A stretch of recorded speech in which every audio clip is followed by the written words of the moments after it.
after a night in Yabelo, we checked into basically replicas of huts, but they took the experience to the next level because it had no running water.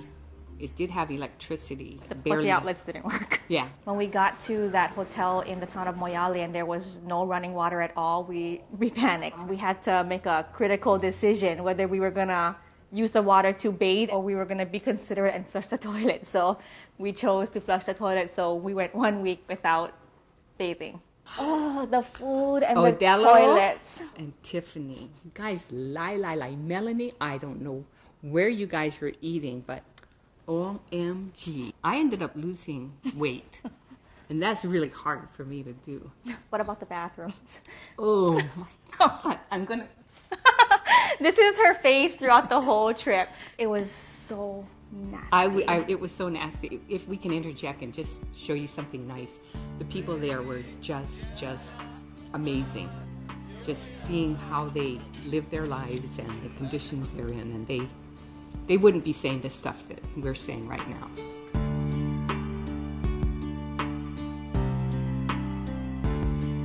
I didn't feel bad for them. They don't feel bad for themselves. I just had hoped that we could give them what they wanted. As I, on the other hand, felt bad for everybody.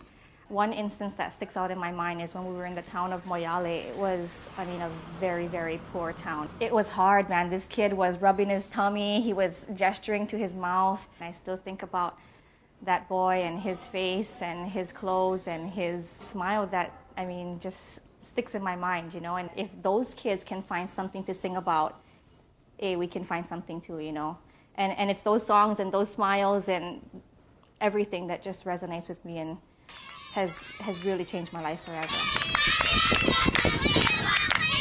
Whenever people ask me how the experience was, I always say the same thing, that it was both awesome and awful at the same time. We saw things that we would never see here, and we've experienced things that are beyond what is possible in Hawaii. That was the first time that I realized and got to experience and see firsthand AIO's mantra, make your life make a difference, because these people live it and breathe it every day, and I wish I could say that I'd be willing to do the same to do my job. I told Steve it would be like if he gave me an assignment to do in Ewa Beach and told me go walk with no computer. I don't know if I could do my job under those circumstances, but they find a way and it's inspiring. The main thing that is sort of touched in me is hope. They're not illiterate people by any stretch of the imagination, and they also value education extremely. It's kind of sad when you consider in America you have some people that just don't go to school because they just are lazy. They walk everywhere. They get on buses that you would think was a Monty Python joke. It's so choked with literally people hanging out the sides or sitting on the roof. So it's experiences like that that makes me, really reevaluate what I'm doing here. They didn't want horrific amounts of money. They didn't even want your sympathy or anything. They just really wanted water.